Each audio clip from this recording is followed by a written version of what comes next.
Political engineering کی ناختم ہونے والی بدعت نے ہمارے سسٹم کو مفلوج اور ناکارہ بنا ڈالا ہے۔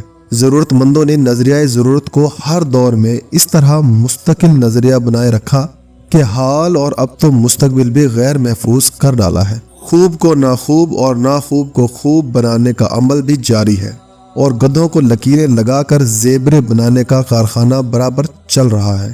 اگر کچھ نہیں چل رہا تو عوام کا گزارا نہیں چل رہا۔ غیر یقینی کی گہری کھائیاں اور نا امیدی کے سائے اتنے طویل ہو چکے ہیں کہ اچھے بونے دکھائی دیتے ہیں۔ حالات پریشاں کا ماتم اس طرح جا بجا جاری ہے کہ پوری قوم ہی سینہ کو بھی کرتی نظر آ رہی ہے۔ عجیب سی قید ہے کہ زنجیر بھی نظر نہیں آ رہی اور حالات کا جبر بھی ختم ہوتا دکھائی نہیں دے رہا۔ ہر طرف اداسی کا غلبہ اور مایوسی کے ڈیرے ہیں۔ سوشل میڈیا پر ایک کمسن بچے کی موت کی خبر نے تو فضا سوگوار کر ڈالی۔ موت کی طرف بڑھتے ہوئے اس معصوم کے قدموں کی چاپ گونج بن کر سنائی دے رہی تھی، لیکن اس پر کان دھرنے کی زحمت گوارا نہیں کی گئی۔ لمحہ لمحہ دھیرے دھیرے ریزہ ریزہ اور ڈھیر ہونے کے مناظر آئے روز سوشل میڈیا پر کوہرام برپا کر رہے ہیں، لیکن ضمانتیں اور ریلیف تو صرف سیاسی اور انتظامی اشرافیہ کا استحقاق ہے۔ مرض کی شدت اور مہلک اثرات اپنی جگہ، کچھ لمس اور آغوش کسی اکسیر سے کم نہیں ہوتے۔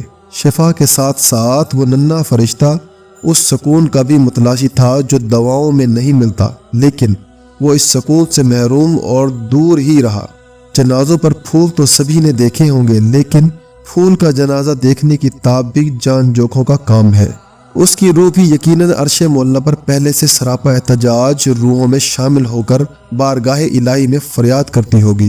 اس موضوع پر مزید اظہار خیال سے احتیاط ہی بہتر ہے کہ جہاں الفاظ قلم کا ساتھ دینے سے قاصر اور اعصاب و نفسیات شل ہو جائیں، وہاں ایسے معاملات وقت اور حالات پر چھوڑ دینے چاہیے، کیونکہ وقت کا فیصلہ ہی دراصل قدرت کا فیصلہ ہوتا ہے۔ لیکن نہ جانے کیوں اکثر اوقات کچھ وہم اور اندلیٹے اس طرح جکڑ لیتے ہیں کہ ایمان اور عقیدے بھی ڈگمگا جاتے ہیں۔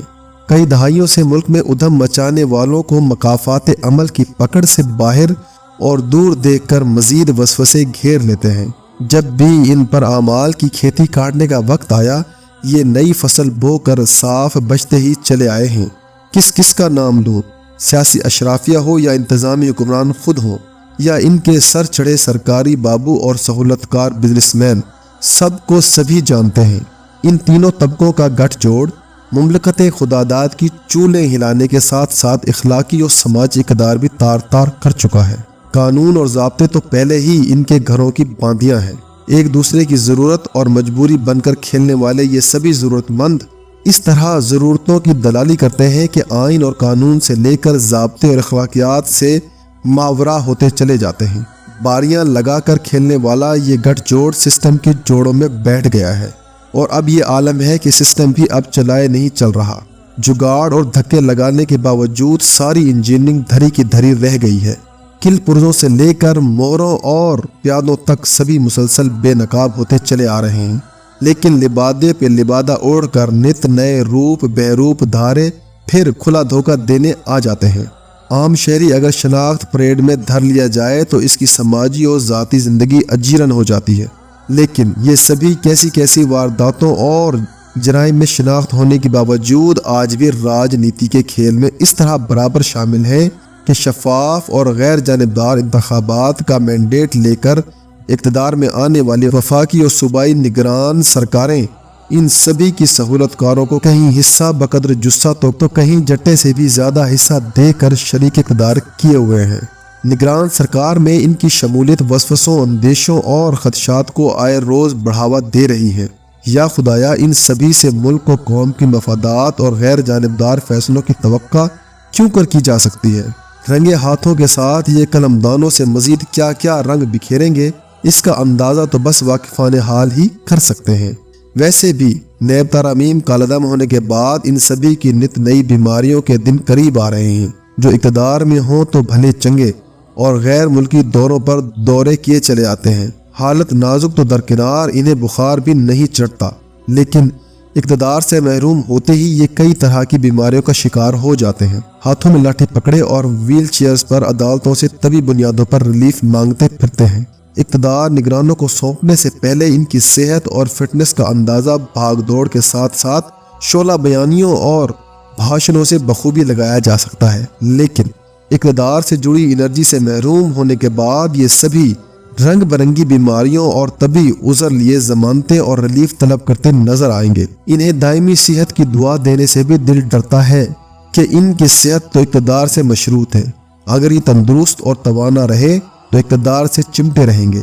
ملک و قوم کو تو ان کی صحت بھی اس لیے وارا نہیں کھائے گی کہ جب تک یہ صحت مند رہتے ہیں عوام کی حالت خستہ اور پتلی ہی رہتی ہے۔ حکمران مردوں کو زندہ کرنے کا کرشمہ تو نہیں کر سکتا، لیکن وہ ایسا مسیحا ضرور بن سکتا ہے جس کا ہاتھ عوام کے مسائل اور مصائب کی نبض پر ہو، اور یہ بھی بخوبی جانتا ہو کہ ان دکھوں کا مداوع کیوں کر ممکن ہے۔